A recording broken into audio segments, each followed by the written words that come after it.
मेहमान हमारे साथ इस चर्चा के लिए जुड़ गए हैं। सबसे पहले आपका परिचय उनसे करा दें। हमारे साथ शाज़िया इल्मी आम आदमी पार्टी की नेता जुड़ गई हैं। हमारे साथ नदीम जावेद साहब जो कि प्रवक्ता हैं कांग्रेस पार्टी के, वो हमारे साथ जुड़ गए हैं। सुधांशु मित्तल जी नेता भारतीय जनता पार्टी के हमारे साथ जुड़ गए हैं और रितुल जोशी हमारी सहयोगी सीधे अमेठी से हमारे साथ जुड़ गई हैं। सबसे पहले नदीम जावेद साहब आपका रुख करते हुए, रितुल का वहां पर होना बहुत महत्वपूर्ण है क्योंकि गांधी परिवार के गढ़ में जाकर चुनौती दे रहे हैं एक शख्स और अपने गढ़ को बचाने की भी चुनौती है राहुल गांधी के सामने। इन चुनौतियों के बीच सबसे बड़ी चुनौती यह है कि वो रेडी हैं, पर क्या देश रेडी है उन्हें उस रूप में स्वीकार करने को? नदीम जावेद साहब। देखिए, कांग्रेस इस देश की सबसे पुरानी और सबसे जिम्मेदार राजनीतिक दल है और इस देश पर को न सिर्फ आजाद कराने का काम बल्कि देश को आगे बढ़ाने का काम भी कांग्रेस पार्टी ने किया है। बुनियादी बात यह, कोई भी चुनाव, लोकतंत्र में कोई भी चुनाव चुनौती होता है। कोई भी राजनीतिक दल हो, जो लोग चुनाव में जाते हैं उनके लिए लोकतंत्र में चुनाव चुनौती है और जनता स्वीकार करेगी नहीं करेगी ये जनता तय करेगी लोकसभा का या विधानसभा का जब चुनाव होगा। महत्वपूर्ण बात इसमें यह निकल के आती है, जो नेतृत्व की बार बार बात हो रही है कि सबसे पहले किसी भी राजनीतिक दल में जो नेतृत्व होता है उस नेतृत्व को स्वीकार सबसे पहले राजनीतिक दल के लोग या राजनीतिक दल के कार्यकर्ता करते हैं और उसके नेता करते हैं। उसके बाद फिर वो उस राजनीतिक नेतृत्व को लेकर जनता के बीच में हम जाते हैं। तो कांग्रेस में कहीं कोई शंका नहीं है, गांव से लेकर शहर तक का और आम आदमी से लेकर खास आदमी तक कांग्रेस में जितने भी लोग हैं सारे के सारे लोग इस बात को समझते हैं कि भैया राहुल गांधी के नेतृत्व में ही इस देश में हम चुनाव लड़ेंगे और लड़ना चाहिए। मैं समझता हूं ये सबकी इच्छा है और हम सब उम्मीद करते हैं कि कांग्रेस नेतृत्व इस पर गंभीरता से विचार करे। सुधांशु मित्तल जी, आपकी पार्टी में आवाज उठी थी कि कार्यकर्ताओं की इच्छा है और लालकृष्ण आडवाणी हो या कहीं, अब उस पर जाएंगे तो फिर हम बहस से भटक जाएंगे, इसलिए कौन नहीं चाहता था उसको छोड़ देते हैं। यही बात कही गई कि कार्यकर्ता चाहते हैं, इसीलिए नरेंद्र मोदी को प्रधानमंत्री पद का उम्मीदवार बनाया गया है। वहां भी बनाया जा रहा है, कोई दिक्कत तो नहीं है? शहजादा करके अटैक तो नहीं करेंगे?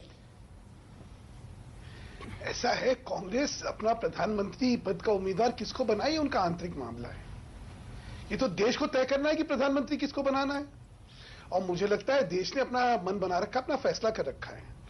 मैं तो सिर्फ एक चीज कह रहा हूं, इंटरव्यू में बहुत चीजें और कहीं इन्होंने जिनके बारे में जब आप आएंगे तो शायद मैं कहूंगा, लेकिन मैं तैयार हूं 10 साल लगे तुम्हें आने में, कोई बात नहीं, चलिए शुक्र आए। तो अब गंभीर राजनीति की उम्मीद करता हूं क्योंकि जो अभी इंटरव्यू में सब कुछ कहा, जैसे जैसे ये चर्चा आगे बढ़ेगी उसका विश्लेषण होगा और उसके बारे में प्रवक्ता भी बैठे, वो उनका स्पष्टीकरण भी होगा। मुझे लगता है कि जो व्यक्ति इस समय प्रधानमंत्री पद के लिए एक राजनीतिक संगठन का उम्मीदवार है, उसके सोच में कुछ ज्यादा गंभीरता होनी चाहिए। लेकिन जैसा मैंने कहा, मुझे पता है कौन सा शब्द आपको खटक रहा है। हमें क्या करना है, हमें तो जिसको बनाएगी उससे प्रश्न जो उठने चाहिए देश की तरफ से या राजनीतिक प्रतिस्पर्धा में एक दूसरे राजनीतिक दल की तरफ से उठाएंगे हम लोग। मुझे पता है कौन सा शब्द आपको खटक रहा है। शाज़िया, मैं आपके पास भी फौरन आऊंगी, लेकिन उससे पहले जरा एक बार अमेठी चलते सीधे रितुल जोशी के पास।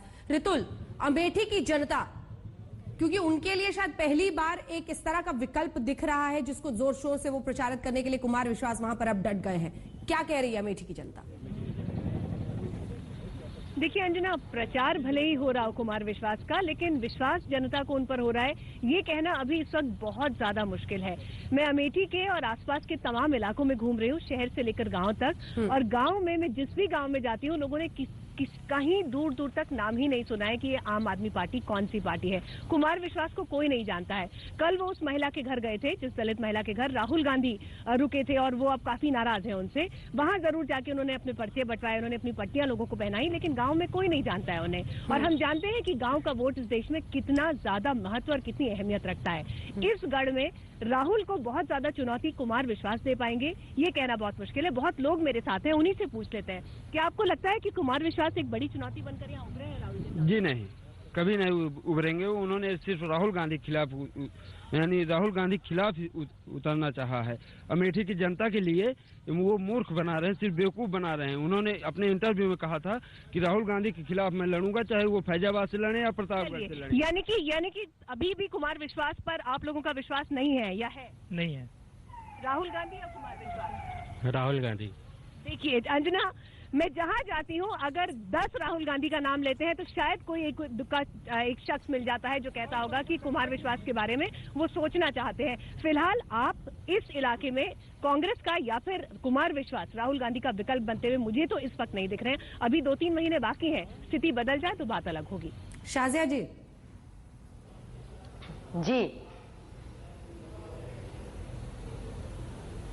सुना आपने अमेठी की जनता को और ये राहुल गांधी को चुनौती देने के बाद जो कुमार विश्वास, हाँ, क्या समझ में आ रहा है? जी, हमने 3 लोगों की बातें सुनी, 3 लोगों का जिन्होंने रितुल जी से बात की थी।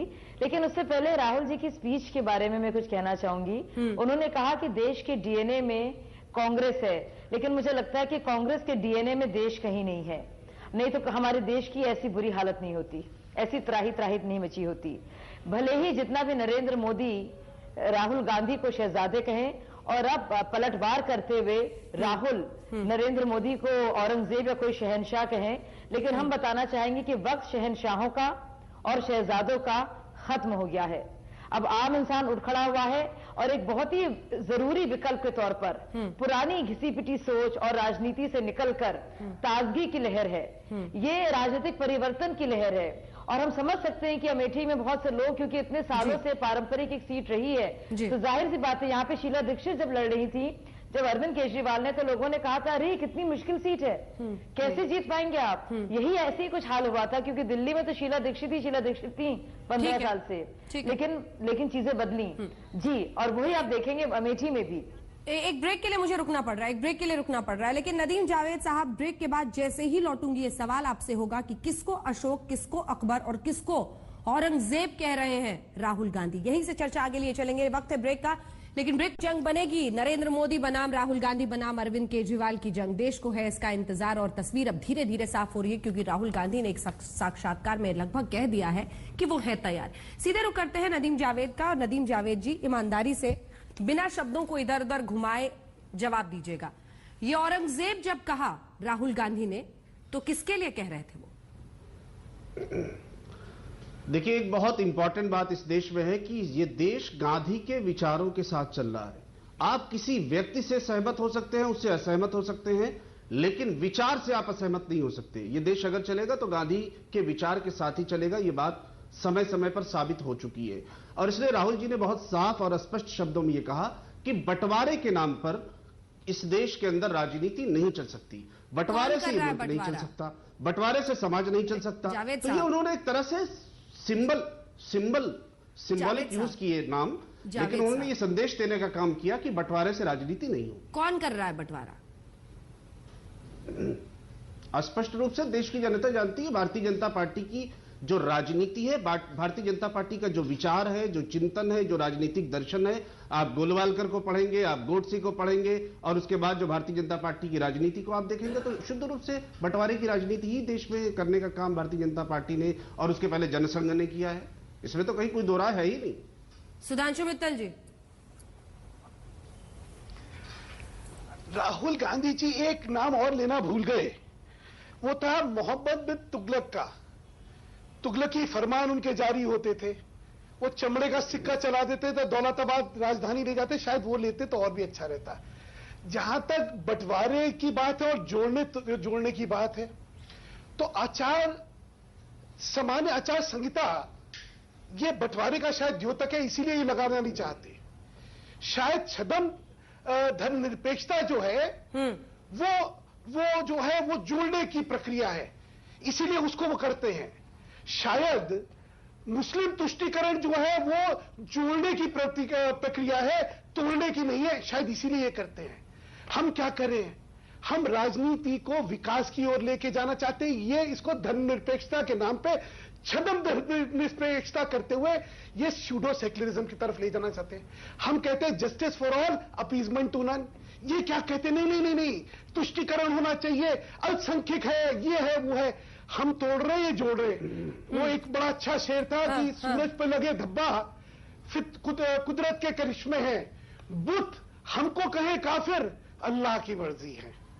चलिए, यहाँ पर तो जनता की मर्जी लोकतंत्र में चलती है, उसी का सम्मान करना पड़ता है। सुधांशु जी, आपको भी बोलना है। नदीम जी, मुझे पता है आप उंगली उठा रहे हैं, आपको भी बोलना है और शाजिया जी को भी इस पर बोलना है, लेकिन ऋतुल के पास एक बार जल्दी से रुक करते हैं एक रिस्पॉन्स इस पर लेने के लिए। ये जो तुष्टीकरण की राजनीति वर्सेस जस्टिस फॉर ऑल, सभी के लिए न्याय की राजनीति है, इस सब पर क्या वहां की जनता कुछ बोलेगी या फिर सीधे सीधे गांधी परिवार की छाप है? बिल्कुल यही छाप है। और जो बात अभी शाजिया कह रही थी अंजना, मैं उसकी तरफ दोबारा ध्यान खींचना चाहती हूँ। वो कह रही थी कि ये जो वंशवाद की हवा बदलने का, रुख बदलने का टाइम आ गया। मैं यही बात तो उनसे पूछ रही हूँ। अब आप इसे वंशवाद कह लें या जो भी कह लें, लेकिन लोग आज भी संजय गांधी से लेकर राजीव गांधी और राहुल गांधी की बात करते हैं। कांग्रेस को शायद किसी तकनीकी खराबी की वजह से ऋतुल आपकी आवाज बीच बीच में उड़ जा रही थी। एक ब्रेक के लिए हमें रुकना पड़ रहा है। यहीं से इस पूरी चर्चा को आगे लिए चलेंगे। बहुत महत्वपूर्ण है, क्या राहुल गांधी बनाम नरेंद्र मोदी जब ये जंग होती है या फिर बनाम अरविंद केजरीवाल, तो अल्पसंख्यक तुष्टीकरण जैसे मुद्दे ज्यादा हावी हो जाएंगे? एक ब्रेक के लिए रुक रहे हैं, यहीं से बहस आगे लिए चलेंगे। आप देखते रहिए आज परिवार और उसके इर्द गिर्द घूमती कांग्रेस पार्टी की राजनीति। और ऐसे में अब राहुल गांधी का ये कह देना कि हाँ 2014 में प्रधानमंत्री उम्मीदवार पद के लिए वो है तैयार, समझ लीजिए कि कांग्रेसियों का किस तरह का इस पर रिएक्शन आएगा। 3 नेता कांग्रेस पार्टी के, जरा आपको सुनाते हैं। सचिन पायलट, इधर गिरिजा व्यास क्या कह रही हैं और साथ ही मनीष तिवारी, सुनिए। मुझे नहीं लगता कि राहुल गांधी जी किसी पद के लिए ललायत हैं या कोई पद हासिल करने के लिए राजनीति कर रहे हैं। और जो भी अंततः पार्टी के कार्यकर्ताओं की जनभावना होगी, जो पार्टी की मंशा होगी, उसका निर्वहन वो करेंगे। लेकिन मुख्य रूप से आज जो चुनौतियां देश के सामने हैं, संगठन को और व्यापक बनाने का जो जिम्मेदारी है, वो राहुल जी के नेतृत्व में हम लोग बेहतर निभा सकते हैं, हम सबका मानना है। और उनमें वो गुणवत्ता है, वो क्षमता है कि वो देश में तमाम कार्यकर्ताओं को, समाज के सब लोगों को एकजुट कर कर देश को नेतृत्व प्रदान कर सकते हैं। जो पोटेंशियल है वो तो आगे आएगा ही, इसलिए वो निश्चित तौर पर नैसर्गिक रूप से प्रधानमंत्री के उम्मीदवार हो सकते हैं। ये उनकी सामर्थ्यता है और ये कभी भी तय हो सकता है। लोगों के मन में है कि वे प्रधानमंत्री बने। श्री राहुल गांधी जी कांग्रेस पार्टी के प्राकृतिक नेता हैं और कांग्रेस का हर कार्यकर्ता ये चाहता है कि 2014 का चुनाव उनके नेतृत्व में लड़ा जाए। पर जहां तक सामरिक फैसलों का सवाल है, वो फैसला माननीय कांग्रेस अध्यक्षा जी अपने साथियों के साथ सलाह मशवरा करके करती हैं। तो हमको 17 तारीख की प्रतीक्षा करनी चाहिए। पर जहां तक एक वास्तविकता का सवाल है, वास्तविकता ये है कि आज सारी पार्टी और इस देश के नौजवान ये चाहते हैं कि 2014 का चुनाव हम श्री राहुल गांधी जी के नेतृत्व में लड़ें। नदीम जावेद साहब, ये नैसर्गिक, प्राकृतिक, ये कौन सी प्रक्रिया है राजनीति में? क्या गांधी टाइटल ही सिर्फ वजह नहीं है? नहीं, मैंने जब डिबेट शुरू हुई थी तभी मैंने कहा था कि किसी भी राजनीतिक दल के अंदर महत्वपूर्ण यह होता है कि किस नेता की स्वीकार्यता क्या है और उसी के आधार पर यह तय होता है कि उसको नेतृत्व दिया जाए। समय ऐसा नहीं है, समय समय पर कांग्रेस पार्टी का नेतृत्व गैर गांधी लोगों ने भी किया है। नरसिम्हा राव जी ने किया, केसरी जी ने किया, लाल बहादुर शास्त्री जी ने किया। समय समय पर दूसरे लोगों ने भी कांग्रेस का नेतृत्व करने चलिए ठीक है, इसी सवाल को हाँ ठीक है, इसी सवाल को जरा मैं दूसरे तरीके से पूछती हूँ, तब शायद एक जवाब मिले। सर एक सेकंड, नदीम जावेद साहब, ऐसा कौन सा गुण है राहुल गांधी में जो इस वक्त के अन्य नेताओं में किसी में नहीं है, जो उन्हें प्रधानमंत्री पद का उम्मीदवार बनाने को आपकी पार्टी मजबूर है? 2-3 ऐसे गुण गिनाइएगा। सवाल मेरा गुण पर है जी। मैं समझता हूं कि किसी भी नेता के लिए और किसी भी दल के नेता के लिए सबसे महत्वपूर्ण यह होता है कि उसका कार्यकर्ता उसको किस स्तर पर स्वीकार करता है और स्वीकार्यता का स्तर क्या है, उसके आधार पर नेतृत्व तय होता है। स्वीकार करना तो कार्यकर्ता का गुण हुआ ना। अरे सर, स्वीकार करना तो कार्यकर्ता का गुण हुआ, मैं तो नेता का गुण पूछ रही हूं। सवाल को सुनिए। सवाल नदीम जावेद साहब यह है कि राहुल गांधी में 2-3 ऐसे गुण गिना दीजिए जो उन्हें सबसे अद्भुत बनाता है।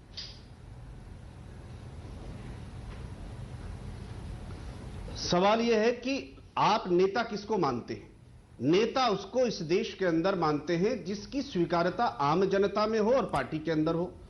और समय समय पर 2009 का जब लोकसभा का चुनाव हुआ था तो कांग्रेस पार्टी में प्रधानमंत्री जरूर डॉक्टर मनमोहन सिंह जी थे और उनको प्रोजेक्ट भी किया गया था, लेकिन हमेशा सारी होर्डिंग और पोस्टर्स और सब चीजें जो लगी थी उसमें सोनिया जी, राहुल जी और डॉक्टर मनमोहन सिंह जी को प्रोजेक्ट किया गया था। और 2009 का जनादेश इस प्रकार का जनादेश था जिसकी किसी ने कल्पना भी नहीं की थी। नदीम जावेद अभी साहब, 3-4 राज्यों के चुनाव हुए, लेकिन इसके पहले के जो विधानसभा के चुनाव हुए थे, बता रहे हैं, गुण 3-4 नहीं राज्यों बता में कांग्रेस जीत के आई थी। नदीम साहब, आप सब कुछ बता रहे हैं, हम यही तो बता रहे हैं कि गुण मैं वही आपसे कह रहा हूं कि जिस नेता को स्वीकार करने का काम और जिस नेता के नेतृत्व में विश्वास करने का काम पार्टी के अंदर और पार्टी के बाहर लोग कर रहे हैं, वही नेता होता है। महात्मा गांधी की स्वीकार्यता इस देश में हुई, पंडित नेहरू की हुई, इंदिरा गांधी जी की हुई, राजीव जी की हुई। लेकिन सोचना नहीं पड़ता जब महात्मा गांधी या पंडित नेहरू के गुण गिनाने हो तो सोचना नहीं पड़ता। नदीम जावेद साहब, इतनी मेहनत नहीं करनी पड़ती। मुझे खैर इस पर मैं वापस लौटूंगी। मेहनत आपको करनी पड़ रही है। शाज़िया आलमी कुछ कहना चाह रही हैं? जी अंजना जी, बिल्कुल मेहनत नहीं करनी पड़ी। देखिए, इतना अफसोस हो रहा है, इतने बुरे हालात हैं कांग्रेस के कि उनको गुण ही नहीं नेता के अपने सूझ रहे हैं। ये दरबारी कल्चर में इतने मुलव्विस हो गए हैं पूरी की पूरी तरह से। मतलब ये क्या कहना चाहें, चमचागिरी की पूरी जो एक चल पड़ी है इनके बीच में, इसके चलते इतना बड़ा नुकसान हमारे देश को हुआ है कि पूरा बड़ा देश करोड़ों का हमारा सेकेंड बिगेस्ट डेमोक्रेसी, हमारी सब लार्जेस्ट डेमोक्रेसी, हमारी दुनिया की सबसे बड़ी जमहूरियत की आज ऐसी हालत है कि सबसे पुरानी पार्टी में 2 लोग उनकी पार्टी के अंदर, और तीसरी प्रियंका गांधी की बात आ रही है, अब उनके अलावा कोई दिखता नहीं है। और इस पार्टी ने इतना जबरदस्त नुकसान किया है हमारे देश में कि आप देखिए 2 सेंटर्स ऑफ पावर बना दिए हैं। सोनिया गांधी और मनमोहन सिंह पूरे एग्जीक्यूटिव का ही रोल को उन्होंने किस तरह से पूरा उन्होंने धूमिल किया है, जो पावर होता है प्राइम मिनिस्टर का। और ऐसे इंसान को प्राइम मिनिस्टर भी बनाया जो खुद एक इलेक्शन जीत कर भी नहीं आया, जिसने बाद में कोशिश भी नहीं की लड़ने की। लेकिन शाज़िया जी एक बात ये भी है, एक बात मैं आ रही हूँ नदीम साहब आपके पास। शाज़िया जी, एक बात ये भी है कि इस देश में करिश्माई शख्सियतों की चली है, वक्त पर हमने देखा है। सिर्फ एक परिवार उसके नाम पर और उसकी करिश्माई शख्सियत पर सालों साल चुनाव लड़ते रहे और जीतते रहे। शख्सियत की नहीं रही है, करिश्माई शख्सियत नहीं रही है, क्योंकि ऐसे हादसे हुए हैं। आप देखिएगा, जब इंदिरा गांधी का असैसिनेशन हुआ तो सबसे बड़ी वेव के साथ राजीव गांधी आए। और उनके अलावा अगर कांग्रेस पार्टी में ना पार्टी डेमोक्रेसी होती और कोई और नेता होता, वही करिश्माई जीत होती। कि आप देखिए कि लीडरशिप के तौर पर ये उसी परिवार की तरफ देखते हैं। वो एक हादसा हुआ था, एक बहुत ही बड़ा, वो जब इंदिरा गांधी को मारा गया था, आपको याद होगा, असैसिनेशन के बाद, उसके उस राजनीतिक हत्या के बाद ये हुई जीत। नहीं, लेकिन अभी 2004 या 2009 की जीत में ऐसी कोई भूमिका नहीं रही है। उस वक्त वापस लौटेंगे इस पर, और बहुत दिलचस्प एक पोस्टर भी और अब ट्वीट के जरिए भी कहा जा रहा है, इसीलिए जोड़ तोड़ की राजनीति है। राहुल गांधी, संजना जी, इसीलिए जोड़ तोड़ की राजनीति रही है। ठीक है, मैं लौटूंगी शाज़िया जी से, मैं लौटूंगी। सुधांशु जी, आपके पास आने से पहले जरा अपने दर्शकों को और आपको भी बता दें, और नदीम जी को भी, बड़ा एक दिलचस्प पोस्टर अब जारी किया जा रहा है कांग्रेस पार्टी की तरफ से। राहुल गांधी दूर करेंगे भ्रष्टाचार, उनके पास है 9 हथियार। इस तरह के मुहावरों के जरिए भ्रष्टाचार दूर करने की बात कही जा रही है। लेकिन सवाल यह पूछा जाएगा कि मनमोहन सिंह क्यों नहीं कर पाए? मनमोहन सिंह के रहते वो 9 हथियार कहां छुपे बैठे थे? बहरहाल सुधांशु मित्तल जी, जिस करिश्मे की बात हो रही है वो चला है हिंदुस्तान की राजनीति में, जिस करिश्मे की बात हो रही है। मुझे लगा जब नदीम भाई कह रहे थे तो शायद ये मोदी जी के परिप्रेक्ष्य में कह रहे थे कि भाई स्वीकार्यता होती है, कार्यकर्ताओं में उत्साह होता है। ये हमारी जो भावना है उसका अभिव्यक्ति कर रहे थे। लेकिन इनके नेताओं को देखिए कितनी कष्ट हो रही है। राहुल गांधी जी कह रहे हैं आज भाजपा एक व्यक्ति आधारित सत्ता चाहती है, ये भी कमाल है। दूसरा मैं कहना चाह रहा हूं, अभी इन्होंने जो औरंगजेब बनाम अकबर वगैरह बनाम जो कहा था, तो हम तो देखिए शिवाजी के अनुयायी हैं और उसको गौरवान्वित करते रहे हैं। एक बड़ी विडंबना है कि राहुल गांधी जी को औरंगजेब से परहेज है, और जानते कहां रहते हैं? वो औरंगजेब लेन में रहते हैं। औरंगजेब के नाम पे वो लेन किसने रखी थी और किसने गौरवान्वित करा था, राहुल गांधी जी खुद ही सोच लीजिए। इसलिए जब आप उदाहरण देते हैं तो शायद कुछ अंदाजा लगा लीजिए कि आप लोग इतिहास को किस तरह देखते थे, किस तरह नहीं देखते थे। शायद आपके जो पूर्वज हैं या जो आपके विचार वाले हैं। अब आ जाइए गंभीर बात पे। नदीम साहब जवाब देना चाह रहे हैं कि आज देश की जनता के सामने जनता के सवाल क्या है? जनता के सामने भ्रष्टाचार है, जनता के सामने महंगाई है, सुरक्षा है, सुशासन का विषय है। आज सुशासन की बात कोई नहीं कर रहा है इनमें से। ये बात क्या करें, सांप्रदायिक राजनीति की बात करना चाह रहे हैं। जनता सुशासन चाहती है, आप कुशासन दिया है आपने, आपसे त्रस्त होने के बाद अब आप भटकाना चाहते हैं। हाँ। आप भ्रष्टाचार की कोई बात नहीं करेंगे। हाँ। आप महंगाई कम करने की बात नहीं करेंगे। हाँ। देश की सुरक्षा की बात नहीं करेंगे। हाँ। महिला उत्पीड़न की बात नहीं करेंगे। आप बात फिर करेंगे। देखिए डिवाइसिव पॉलिटिक्स है। हाँ। ये पॉलिटिक्स जो है ये देश को बांटने वाली पॉलिटिक्स है। आज इसका परिप्रेक्ष्य क्या है? What is the context in today's political scenario of what agenda you are pursuing? कोई नहीं है। सुधांशु जी, देश के मुद्दे छोड़ दीजिए, महंगाई छोड़ दीजिए। हाँ, ऐसे कैसे चलेगा? चलिए सुधांशु जी, महंगाई पर आपका काफी जोर रह रहा है इन डिबेट्स में, इंटरेस्टिंग है, लेकिन बीजेपी शासित राज्यों में भी वही परेशानी है। बहरहाल आपको एक बार करेक्ट कर दूं, क्योंकि वही मैं चेक कर रही थी, आपने जैसे कहा तो मुझे जो पता है तुगलक लेन में रहते हैं राहुल गांधी, औरंगजेब लेन गलत जानकारी, हालांकि औरंगजेब के नाम से लेन जरूर है। मेरी गलती। हाँ चलिए सीधे सीधे नदीम साहब इस पर एक रिएक्शन देना चाह रहे हैं, जल्दी से नदीम जी आपका रिएक्शन, फिर मुझे ब्रेक पर जाना है फौरन। नहीं, दो बातें हैं। सुधांशु मित्तल जी बहुत सीनियर नेता है, हम लोग उनका बड़ा सम्मान करते हैं, लेकिन दो बातें बड़ी महत्वपूर्ण हैं।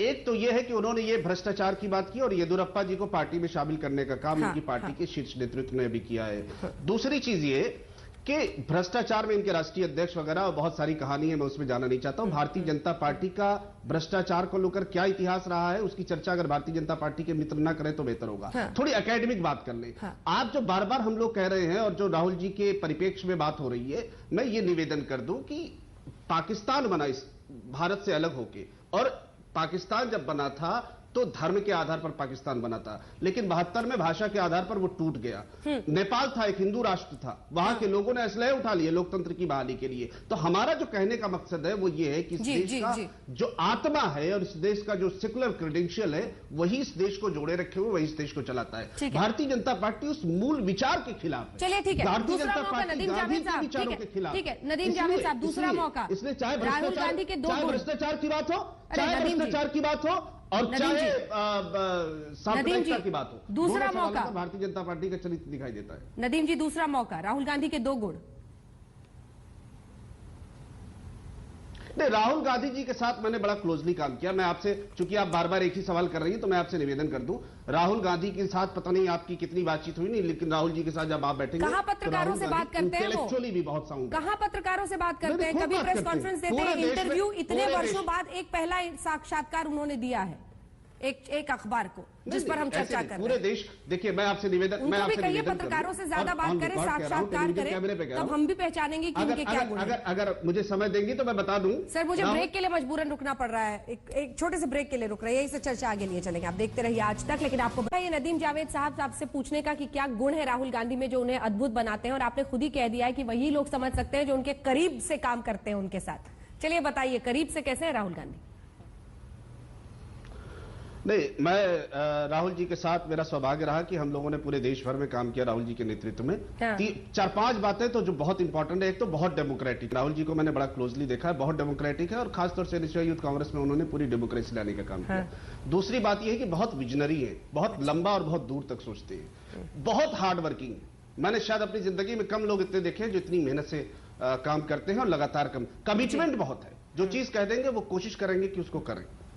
जोड़ने की बड़ी अद्भुत कुवत है, लोगों को जोड़ने का प्रयास करते हैं। और जो सबसे महत्वपूर्ण बात है वो ये कहते हैं कि नेता वो होता है जो नेता पैदा करे, यानी ज्यादा से ज्यादा लीडरशिप आप पैदा करिए, जेन्युइन ईमानदार लीडरशिप अगर हम ग्रास रूट पे पैदा कर पाएंगे तो हम इस देश की बहुत सारी प्रॉब्लम्स को सेटल कर पाएंगे। तो अब ये जनता को तय करने देते हैं कि ये, अब ये जनता को तय करने, जल्दी से सुधांशु जी, एक लाइन में, वक्त नहीं है मेरे पास, जल्दी से। एक नेता वो होता है जिसकी विश्वसनीयता होती है, उसकी आंख में स्वप्न और पेट में आग होती है।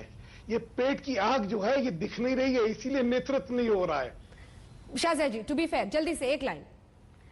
जी वो आपको याद है वो गाना मेरे महबूब में क्या नहीं, भोली सूरत अदा नाज़नीन, तो कांग्रेस वालों का यही हाल हो गया है। बस उनको माला जपनी है और कुछ कहने की बात होती है, कोई कॉन्क्रीट बात होती है तो नहीं कह पाते। लेकिन हमें लगता है, और हैरानी सिर्फ इस बात को लेकर है कि ऐसी जिन क्वालिटीज का आपने जिक्र किया, जिन गुणों का आपने जिक्र किया, वो न जाने आपकी पार्टी में कितने नेताओं में होगा। आप देखते रहिए आज तक।